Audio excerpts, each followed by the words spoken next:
agradecer aí a atenção, agradecer a você, Pedro Afonso, pela dedicação de estar aqui conosco, né, nessa quarta-feira. Estamos reiniciando os trabalhos do Fórum de Perícias do Corecon de São Paulo, com muita honra, com muito carinho, essa nossa linha, né, de atuação, de aproximação da categoria dos economistas com o Conselho. Esse é o mote principal da existência do Fórum de Perícias, de aproximar e de concatenar as necessidades dos peritos economistas junto às nossas entidades.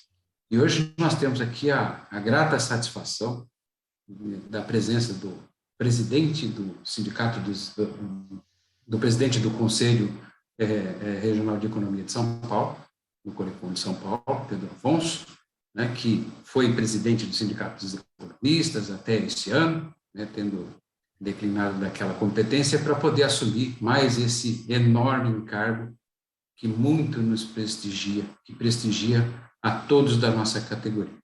Pedro, nós sabemos aí do seu sacrifício de hoje, né, maior do que qualquer outro que você já fez, né, que está aí com a saúde comprometida, mas está aqui presente para nos brindar com um pouco da sua expertise em relação a um tema tão sensível e tão caro para todos nós, né, no mais amplo sentido da palavra, né? Então, um tema tão caro a todos nós, que são os honorários, né, do perito assistente, né? Nós temos aí uma verdadeira batalha, né, que é travada quando da apresentação das nossas estimativas, quando da apresentação dos nossos orçamentos, aí no caso do assistente técnico diretamente para os clientes, enfim, com uma situação aí que o Pedro, com tanta experiência, vai abordar e expor para todos nós aqui, né? Lembrando aqui, certo, da experiência, né, do Pedro como facilitador de cursos e workshops aí, economistas, contadores, administradores, advogados, magistrados, empresários, executivos, né, e também disciplinas aí da área de economia, finanças e gestão, né? Então, Pedro Afonso, mais uma vez o meu carinho, a minha gratidão eterna por essa sua dedicação de estar aqui conosco hoje, e a palavra é toda sua. Muito obrigado mais uma vez. Muito obrigado, José Marcos, conselheiro, coordenador do Fórum de Perícias e Meios de Solução de Conflito. E eu quero agradecer a todos os colegas economistas, vejo aqui também aqueles que não são economistas, contadores, que conosco militam na perícia judicial, extrajudicial. Eu já adianto para vocês que gosto muito desse tema, porque esse tema é pouco explorado nos nossos debates, mas ele é fundamental. Afinal de contas, nenhum de nós aqui, suponho, trabalha apenas para deleite. Todos nós trabalhamos para nos sustentar e queremos receber um sustento digno. Então, quando a gente fala de honorários periciais, no caso específico para a função de assistente técnico, perito assistente técnico, é uma coisa bem diferente, porque nós sempre falamos muito sobre os honorários do perito do juízo e das dificuldades que os peritos do juízo têm para ter honorários fixados com tranquilidade, sem muita contestação, né? Eu ainda, esta semana, num dos casos em que eu sou assistente técnico, o perito foi indicado, eu logo em seguida fui chamado, foi nomeado perito, logo em seguida o advogado me procurou, aliás, são escritórios novos que estão surgindo, escritórios de advocacia novos, e logo eu já no despacho do juiz, designando o perito do juízo, já dizia assim, que o perito do juízo é um munus público. Portanto, como munus público, ele não pode querer ganhar a mesma coisa que ele ganharia na vida privada, né? Na iniciativa privada. Isso é um pouco de assinte, mas é compreensível. E aí já parto daqui a minha conversa com vocês sobre honorários. Nós tivemos, nos últimos anos, por toda essa crise que nós passamos e também a pandemia, uma redução tanto de salários relativos no serviço público, ou seja, o serviço público teve reajustes ou zero, ou próximo de zero, enquanto a inflação continuava, enquanto o custo de vida aumentava. E na advocacia nós tivemos uma verdadeira redução de honorários. E essa advocacia, segundo um cálculo que me foi feito, me foi apresentado, não sei se é tão exato, por um antigo presidente da UAB São Paulo, da seccional São Paulo, um dia nós nos encontramos, e aí eu fui visitar a UAB São Paulo, e ele me disse, olha, o que nós temos aqui é que está havendo uma redução em torno de 30% dos honorários das bancas de advocacia. E isso significa dizer, e aqui digo para aqueles que não estão acostumados com a forma de remuneração do advogado, o advogado pode ganhar muito dinheiro, mas precisa trabalhar bastante também, como todo trabalhador que tem que se sustentar com o seu trabalho, né? Com os honorários. Era muito comum, há muitos anos, que cada empresa pagasse lá uma mensalidade, que é aquilo que se chama de honorários de partido. Ou seja, todo mês a empresa pagava os honorários para o advogado, usando ou não. No momento que fosse utilizado o serviço dos advogados, não precisaria pagar mais, já estaria lá incluído dentro de um pacote. Isso foi acabando. E de 2015 para agora, eu vou lhes dizer, não conheço muitas empresas que ainda fazem esse tipo de pagamento. O pagamento de partido, que a gente chama, ou seja, um valor mensal. Quando pagam valores que, na verdade, são valores ínfimos em relação até ao todo que exigem de um advogado. Isto também tem reflexos nos honorários dos peritos do juízo e nos honorários dos assistentes técnicos. Porque os advogados, ao final das contas, eles fazem lá um honorário por processo, por evento, né? Por processo.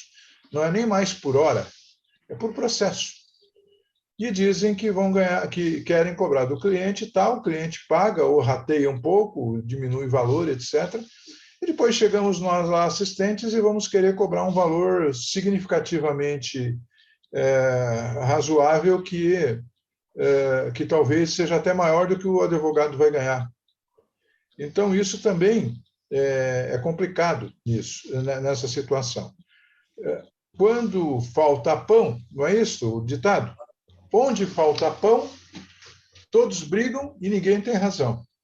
Então, vamos dizer assim, o problema de honorários não é só o problema do perito do juízo, não é só o problema do assistente técnico e dos advogados, e todos os profissionais de modo geral. A crise faz reduzir renda, faz reduzir riqueza e, ao mesmo tempo, faz com que as pessoas busquem alternativas.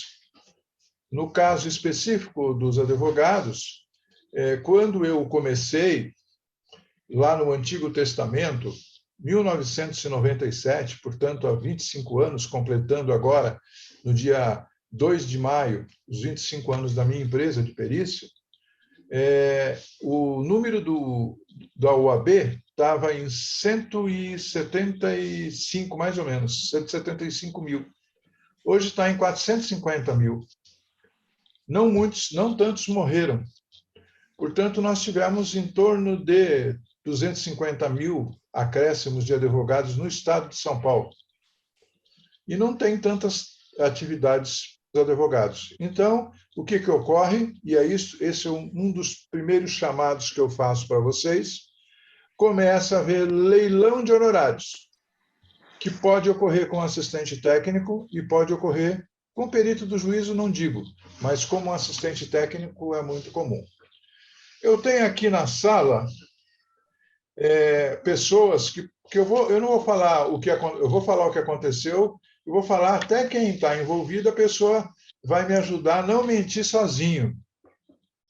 Elzo Siqueira, que é o nosso delegado regional em Araçatuba, certo dia me ligou perguntando quanto é que eu cobro de honorários num caso que o advogado me consultou.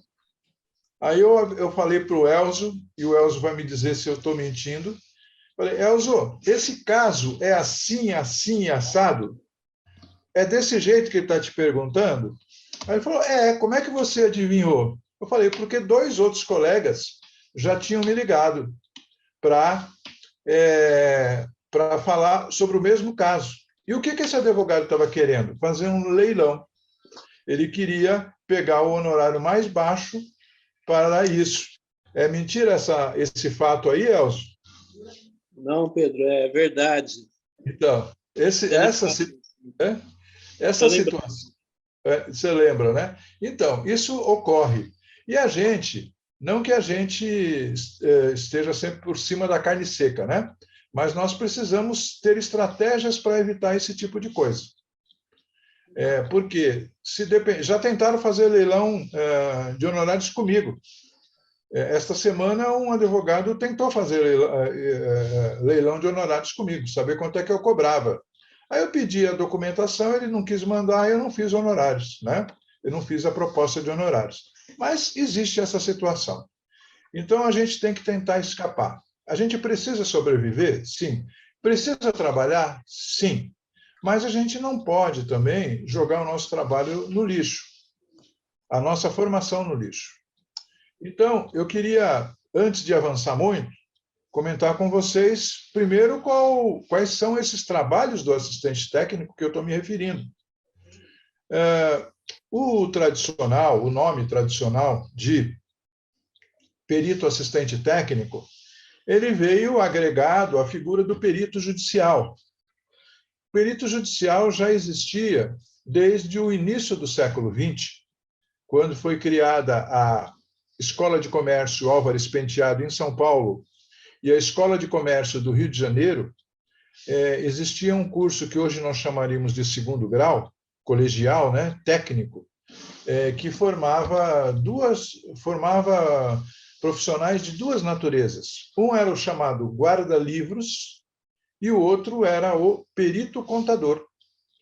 Quem é mais antigo aqui vai se lembrar do termo guarda-livros. O guarda-livros, na verdade, é o contador, o que faz a escrituração contábil, que faz os registros dos fatos econômicos da empresa mediante a técnica contábil, né?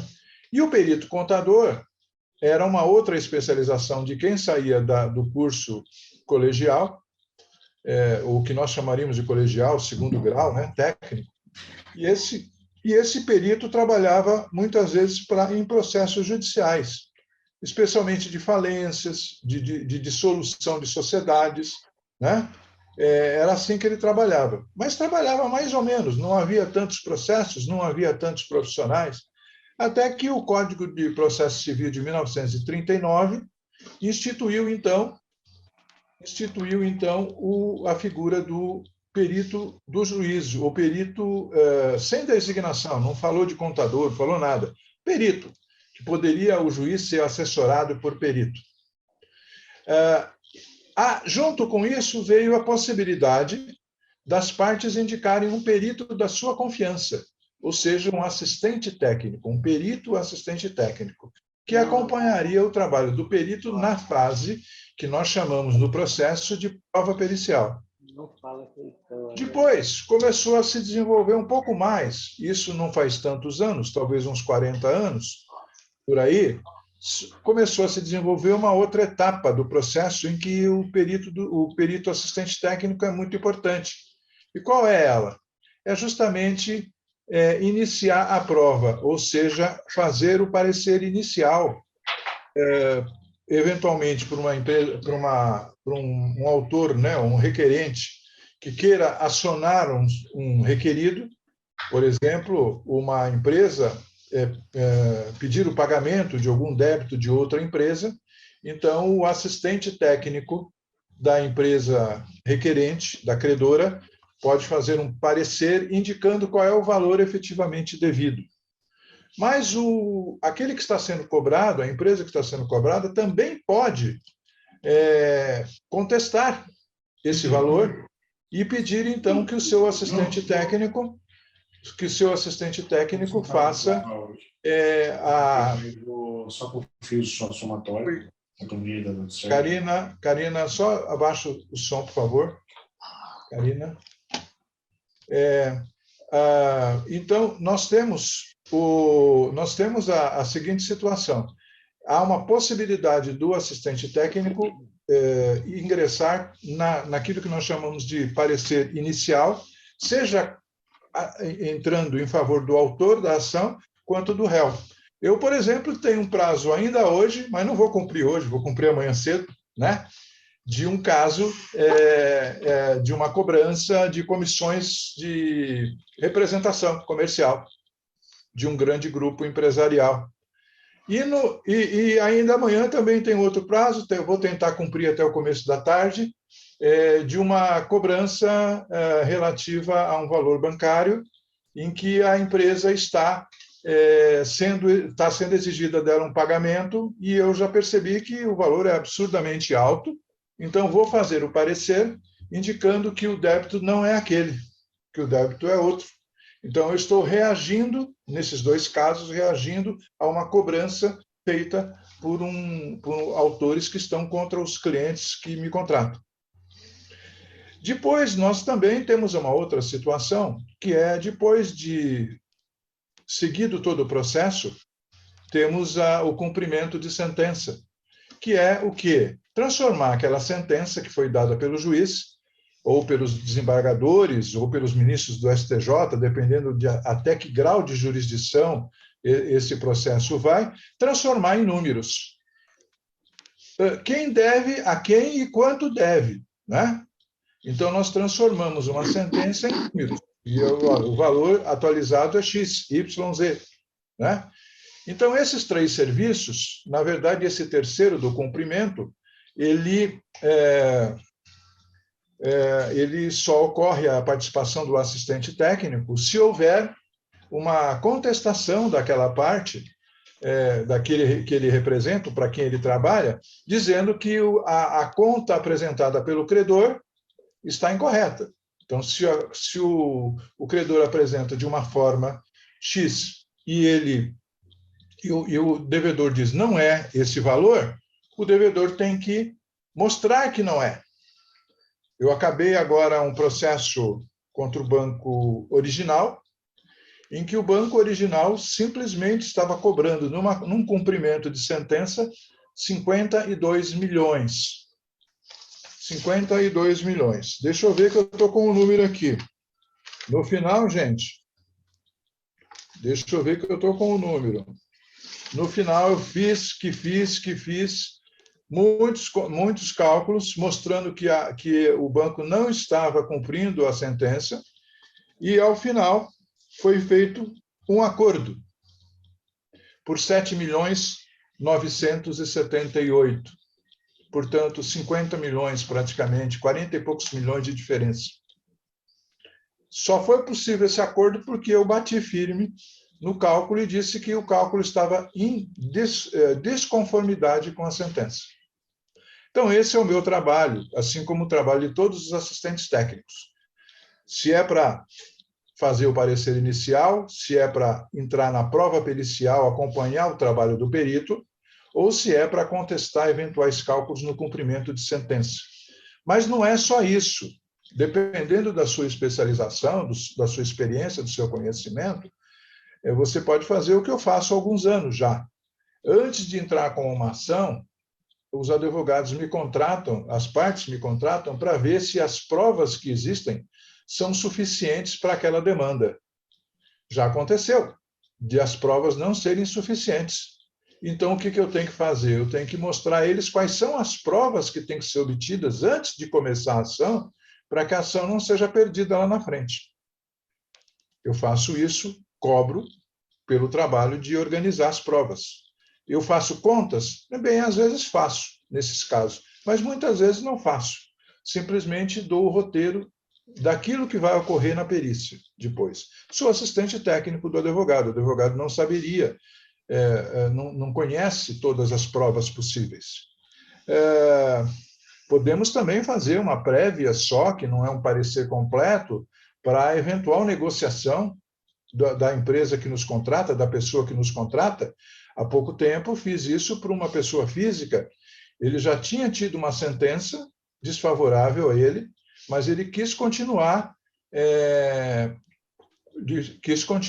negociando com o Banco Paine, sucessor do Brazilian Mortgages. E aí, então, o que nós fizemos? O que aconteceu? Eu fiz o recálculo considerando alguns critérios financeiros e não da sentença. Eu falei que eu sabia da sentença, mostrei qual era a sentença, mas mostrei também quais eram os critérios técnicos que poderiam presidir aquela negociação. Eu ofereci a ele, ele foi lá, negociou, conseguiu um abatimento significativo. O banco teria condições de cobrar tudo, mas não ia receber, porque a pessoa não tem para pagar. Então é mais fácil uma negociação.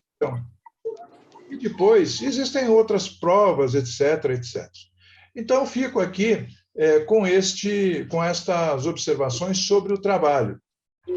Aproveitando a presença ilustre do economista Antônio Corrêa de Lacerda, presidente do Conselho Federal de Economia, está aqui presente conosco. Né? Lacerda, muito obrigado pelo prestígio da sua presença. Muito obrigado, Pedro. Quero parabenizá-lo e ao Zé Marcos pela iniciativa, né, que é muito oportuna. Obrigado. Obrigado. Então, aproveitando a presença do presidente do Federal, eu vou compartilhar aqui com vocês uma norma do Conselho Federal de Economia que trata da questão dos honorários periciais. Extremamente importante aproveitar esse momento para ressaltar algumas situações importantes no cotidiano de cada um de nós, né? A exposição do Pedro é absolutamente prática, né? Daquilo que ele vive no dia a dia, né? E as fundamentações que ele utiliza, as estratégias e tudo mais.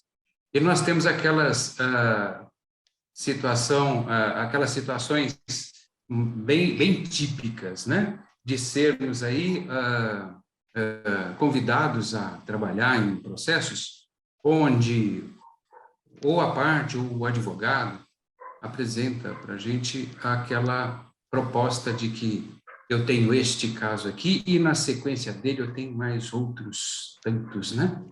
Então, vai enchendo os olhos da gente com aquela possibilidade de ter um fluxo de trabalho, né? Todo mundo procura por um fluxo de trabalho contínuo, perene, né? E precisamos ter muito cuidado com essas situações específicas, justamente porque uma vez entregue aquele trabalho, você não vai ver o outro nunca mais, né? E normalmente é para diminuir o custo daquele trabalho que interessava, que é o primeiro, né? Então, temos que ter em mente essa situação de possibilidade e medir aquilo que é a nossa necessidade em relação àquilo que está sendo posto, porque o nosso trabalho ele tem um valor enorme, e a partir do momento em que você entrega ele, fica difícil de você obter esse ressarcimento dos teus custos, das suas despesas e da sua remuneração, não é mesmo? Então, eu acho que a maior parte de nós aqui que estamos aí nessa estrada há mais tempo, percebemos aí a quantidade de vezes que isso chega para a gente com esse mote, né? De que o primeiro trabalho tem que ser baratinho, né? Não vai cobrir os custos, mas os demais que existem na carteira, supostamente tem uma carteira, é que vão te proporcionar um ganho perene.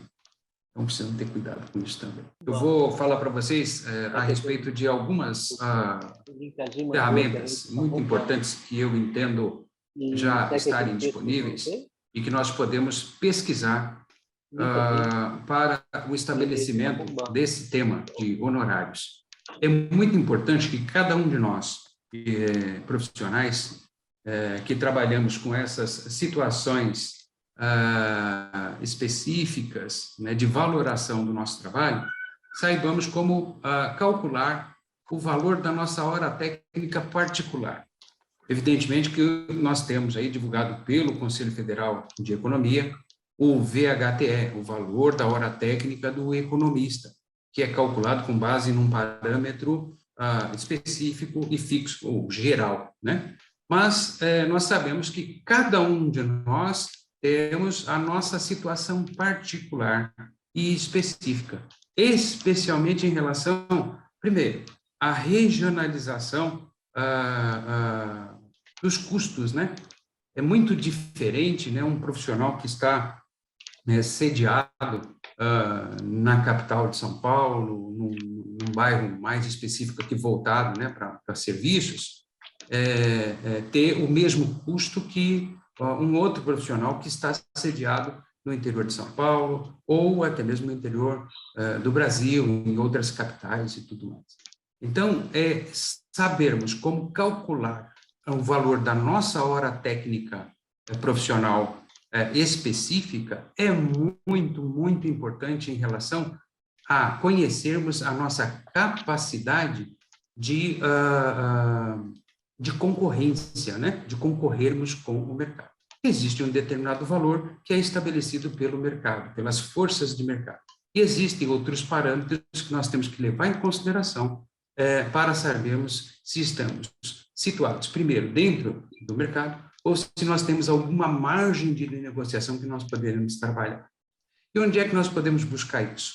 Existe muita coisa que já está pronta. Por exemplo, no site do IBAP de São Paulo, vocês encontram o quê?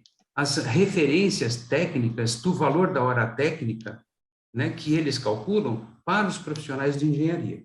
Então, lá existe, inclusive, a formulação utilizada por eles. Vale muito a pena estudar, dar uma olhadinha como é que funciona tudo aquilo e tentar implementar os seus gastos, os seus custos, conhecer o valor da sua hora técnica específica e particular, de acordo com a estrutura técnica que você tem, a estrutura física, estrutura de equipamentos, os custos com locação, se você tem profissionais contratados, se você tem recepção, enfim, ali existem todos os elementos que você precisa conhecer para alimentar estas planilhas e fazer o quê?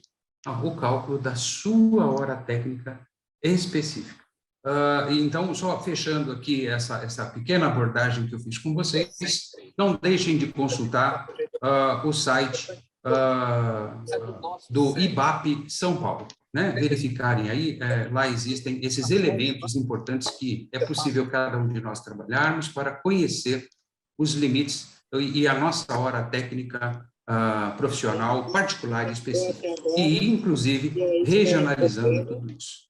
Bom, agradeço e podemos então dar sequência com o Pedro Afonso. Eu ia tratar com vocês, ia expor para vocês a resolução 1868 de 2012 do Conselho Federal de Economia, em que se estabelece como é que os profissionais economistas devem cobrar seus honorários, as formas de fazer. Então, eu vou dar exemplos práticos e vou falar ao mesmo tempo das orientações do Conselho Federal.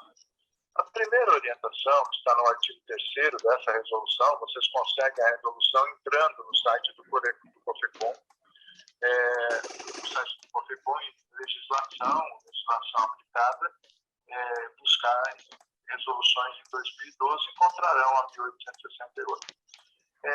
Primeiro, você pode fazer isso num valor fixo, previamente determinado. Normalmente, os assistentes técnicos, e pelo menos esta é a minha experiência, tem sido isso. Você fixa um valor determinado, você estabelece com o cliente quanto é que você vai cobrar por aquele trabalho. Antes do mais, eu queria destacar o seguinte: o que o assistente técnico deve frisar muito na sua proposta de honorários é quais são os benefícios que ele, assistente técnico, vai prestar a quem está contratando e mesmo ao advogado que o está contratando, visto que o advogado que o está contratando também tem interesse em ganhar a causa. Se você é assistente técnico de um advogado e você nunca o ajuda a ganhar causas, então, naturalmente, ele vai procurar um outro que o ajude, né? Ele quer um bom técnico, mas ele quer alguém que possa ajudá-lo a ganhar as causas, assim como as pessoas também. Por isso, quando eu faço as minhas propostas, que são simples mensagens eletrônicas, em que eu mando para os clientes ou para os advogados transmitem aos clientes, a primeira coisa que eu faço é uma exploração do objeto do trabalho. Se é um processo, se são documentos que não estão ainda organizados, e vejo lá quais são as possibilidades que eu enxergo do ponto de vista técnico de haver alguma coisa de diferença entre aquilo que está sendo exigido do cliente e quanto ele poderá vir a pagar, ou ao contrário, qual seria o valor que ele deveria cobrar do seu devedor. Então, eu mostrando essa diferença de valores, que sempre estão subordinadas também, diga-se, a um sucesso no âmbito jurídico, e aí a gente ganha experiência e vai percebendo quando isso é possível ou não, embora a gente não possa prometer absolutamente nada no campo jurídico, só no campo técnico, o nosso esforço para isso, aí você fixa um valor e a pessoa pensa um valor fixo e diz, não vale a pena eu arriscar esse valor. Só que existe também uma outra situação que é também sobre o êxito da ação. E aí um cuidado especial. Casos, ou vários cuidados especiais, né?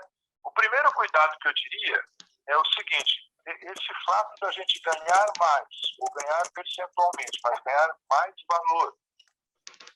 Se o cliente ganhar mais, pode fazer, vamos dizer assim, encher os olhos nossos, encher a nossa vontade de ganhar dinheiro e fazer a gente esquecer da questão técnica. Quando eu digo isto, é porque você nunca pode esquecer da questão técnica. Você não vai falsear números. Você não pode acrescentar zeros onde não tem ou tirar zeros de onde tem. Você não pode multiplicar quando a questão é soma. Porque se você fizer isso, é uma perícia falsa que dá, inclusive, cadeia, tanto para o assistente técnico quanto o perito.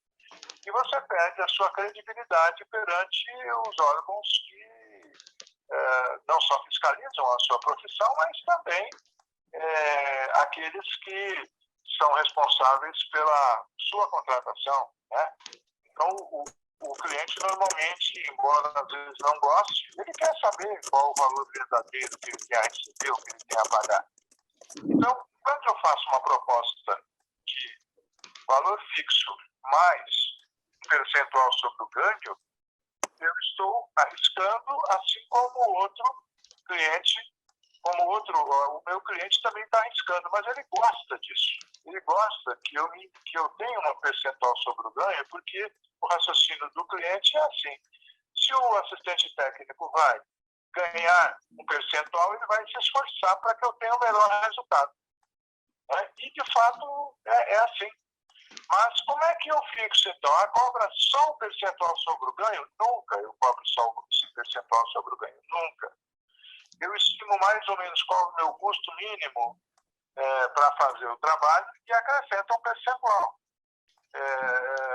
E quando eu falo custo mínimo, é que às vezes o custo que eu tenho para organizar tudo, para fazer planilhas é imenso. Eu já cansei de fazer. Já fiz pelo menos uns 10 casos em que eu cobrei R$100 mil de honorários fixos mais um percentual de 5%, 3%, depende do valor, do ganho do cliente. Né? Agora, 100 mil é muito. Bem, se você dividir, que essa é uma outra questão, a capacidade de pagamento do cliente, o cliente às vezes não pode te pagar 100 mil de uma vez, normalmente não consegue. Você tem que fazer em 10 vezes, 20 vezes. Né? Isso é verdade. Então, essa segunda... O cuidado é esse. O cuidado é você não encher os olhos, né? Não achar que o importante é você obter maior valor. Não, o importante é você fazer o trabalho certo e, se possível, ganhar valor maior com o benefício que o seu cliente vai ter. Depois, também existem outras formas que a resolução indica e, por fim, ela tem uma sobre o tempo utilizado. Qual o tempo que você vai utilizar para realizar o trabalho? E é isso que nós chamamos do valor da hora técnica, da hora de trabalho do economista. É o VHTE. Esse VHTE foi fixado um piso, ou seja, um valor mínimo, pelo Conselho Federal, já desde 2012, e agora atualizado para 2021, a última atualização em setembro de 2021, está em R$ 438, né?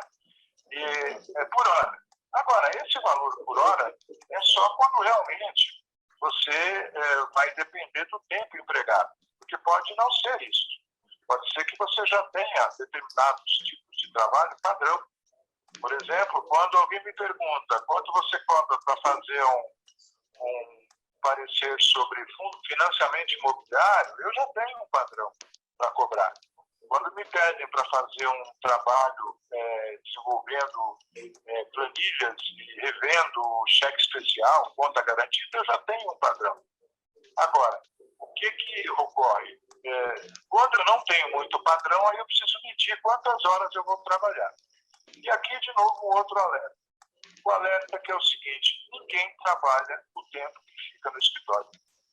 Se você, como eu, trabalha 12 horas, 13 horas por dia, você normalmente vai trabalhar mesmo 6, 7 horas.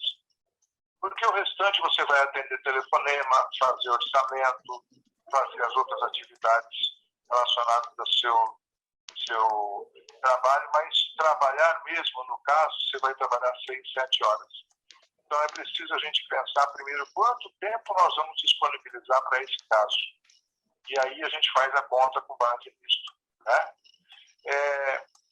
Indo adiante um pouquinho, falei dos benefícios que, na minha opinião, é o ponto central da aceitação ou não dos honorários. Se você convencer o advogado e o cliente de que o que você está cobrando é um valor que compensa ser gasto, ser desembolsado, porque o benefício será maior, o benefício vem de diversas formas, né?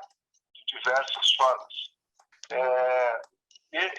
Pode ser uma redução de valores, pode ser o adiamento de uma decisão, pode ser a ampliação desses valores, pode ser, como aconteceu em uma situação de muitos anos atrás. Eu não costumo fazer perícia trabalhista, né? Não faço perícia trabalhista. Mas uma empresa, minha cliente, pediu, por favor, faça esse caso tem uma característica especial. Qual era essa característica especial? É que era um cliente meu aqui de São Paulo, né, do Grande ABC, que tinha uma fábrica lá na região onde está a Fiat, em Minas Gerais. E a Fiat fechou lá uma unidade e eles tiveram que demitir 600 funcionários. E existiu uma primeira ação trabalhista de um funcionário reclamando valores relativos a depósito de fundo de garantia. Ele foi indevida. Depois eu tive que mostrar, demorou quase 3 anos a perícia, pouco, porque não precisava de tudo isso. Eu tinha que demonstrar que aqueles valores tinham efetivamente sido depositados na conta do funcionário. E por que isso que era importante? Eu cobrei mais do que, em honorários, eu cobrei mais do que aquele empregado estava exigindo na sua ação. E por que eu cobrei mais? E por que o cliente aceitou eu cobrar mais? Porque ele falou assim para mim, se eu matar esse primeiro caso, não vai haver mais nenhum. Mas se eu não matar esse primeiro caso, eu vou ter 600 processos judiciais em cima de mim. E aí vou ter que pagar um monte. Então você vai fazer o trabalho para matar as iniciativas futuras. Então, muitas vezes, a sua prestação de serviço não corresponde exatamente a um ganho direto, mas corresponde a um benefício indireto para o cliente. Isso você tem que valorizar, porque sem você, o cliente não faz. Então, por favor, cobre por isso, né? E depois, temos que ver naturalmente o mercado, porque a gente diz, olha, R$ 438 reais é um valor alto, dependendo da região, mesmo no estado de São Paulo, difícil de ser pago. Em outros estados, talvez mais difícil ainda. Precisamos analisar o mercado, se isso daqui é viável no mercado. Não adianta nada você fazer um trabalho igual ao do outro, que não traga benefícios maiores do que o outro, se você propuser fazer 10 mil reais e o outro faz por 5 mil. Não que você vai rebaixar os seus honorários, mas você precisa medir se você não está cobrando exageradamente, né? Ou se você não está cobrando pouco demais. Também tem esse outro lado, né? E, por fim, relacionamento. Depois eu entro para as perguntas, fico à disposição. O relacionamento é absolutamente tudo do trabalho do assistente técnico. Hoje a minha empresa trabalha para cerca de 500 advogados todos os anos. Alguns dão um caso, outros dão 2, outros dão 20. Depende. Mas tudo isso é fruto desses 25 anos de relacionamento. Então, a gente não precisa buscar clientes a partir de um determinado patamar. Até uma determinada época, até você formar uma carteira, você tem que, evidentemente, gastar sapato, sola de sapato, ir atrás dos clientes. Depois, num certo momento, sendo firmado o seu conceito, os próprios advogados, as próprias empresas vão indicar o seu nome para outros. Então, acho que o maior ou menor honorário vai depender da visão que o cliente tiver de você. Ou seja, como é que o seu cliente vai te enxergar, se você vai ser útil ou não, ou se ele pode contar com qualquer outra pessoa e não será diferente dessa forma. Eu teria esses elementos aqui, mas fico à disposição para os casos concretos, para as perguntas, aí o conselheiro Zé Marcos vai formulá-las, né? E aí a gente vai ver o que tem para fazer. Mas era basicamente essa primeira abordagem que eu tinha. Muito obrigado, viu? Excelente, Pedro Afonso. Eu acho que atendeu bem a nossa expectativa, como sempre, né? Toda essa exposição muito fundamentada, né? Então, lembrando aí, a resolução, se eu não estiver enganado, é a 1868, para quem quiser consultar, lá no site do COFECOM, né? A resolução que o Pedro Afonso mencionou a respeito dos honorários periciais, né? Honorários do economista enquanto profissional liberal, né? Então, os públicos, né, também é muito importante, lembrando sempre, certo, de você que está iniciando, você que tem a pretensão de desenvolver o seu trabalho como assistente técnico, eleger o público de acordo com aquilo que você tem aptidão, de acordo com aquilo que você se identifica, em termos de trabalho, de desenvolvimento do trabalho técnico, né? Alguns gostam de defender a parte devedora, discutir a composição, juros, capitalização, enfim, toda aquela circunstância que nós sabemos bem aí, que está dentro das revisionais financeiras. Tem outros que gostam de defender mais a parte credora, né? A parte de bancos, enfim, financeiras, factorings e por aí afora, né? Então, nós temos que nos identificar e saber exatamente como. Outras pessoas gostam muito da área tributária, certo? E existe uma carência muito grande, eu posso dizer para vocês, porque a matéria é extremamente complexa, essa parte da assistência técnica tributária, né? Tem muita legislação para estudar, mas é uma dinâmica, né, que tem pessoas que dominam com uma facilidade enorme, né, dentro do tempo, né, ou quando ocorreu o fato gerador daquela obrigação, você precisa ter sinergia, precisa ter conhecimento técnico e saber especificamente se aquilo se aplica no levantamento que você está fazendo. Então, tudo isso são valores intrínsecos, né, do seu trabalho e que, como bem colocado pelo nosso presidente, pelo nosso palestrante de hoje, precisa ser valorizado, precisa ser levado em consideração na hora de estabelecer os nossos honorários.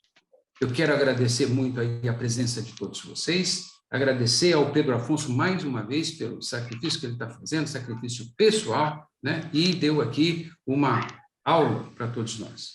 Nós não temos pesquisas formuladas aqui, mas estamos à inteira disposição de vocês para responder através dos nossos canais de comunicação, seja através do Orecon São Paulo, seja através também do Sindecom São Paulo, por todos os canais que estão lá, e nós nos comprometemos aqui a oferecer a vocês os esclarecimentos que vocês entenderem pertinentes sobre essa matéria que foi abordada no dia de hoje. E deixar aqui já o convite para o nosso próximo Fórum de Perícias, que será realizado na próxima terceira quarta-feira do mês de março vindouro. Está aberto também a todos vocês a sugestão de temas. Fiquem à vontade para nos comunicar aquilo que é a pretensão de vocês em termos de abordagem, de matéria, que seja do interesse de vocês, que sejam proveitosas para o cotidiano desse nosso campo de atuação. Certo? Mais uma vez, o meu carinho por todos vocês, fazendo um pequeno registro a mais. Nós temos pessoas do Rio Grande do Sul até o outro lado do país, lá no norte, né? Como foi colocado aqui, e o que é um privilégio enorme, né? Nós temos pessoas aqui do Pará, tá certo? Então, a minha expressão de carinho e o meu agradecimento a todos vocês, desejando a vocês uma excelente noite e meu muito obrigado.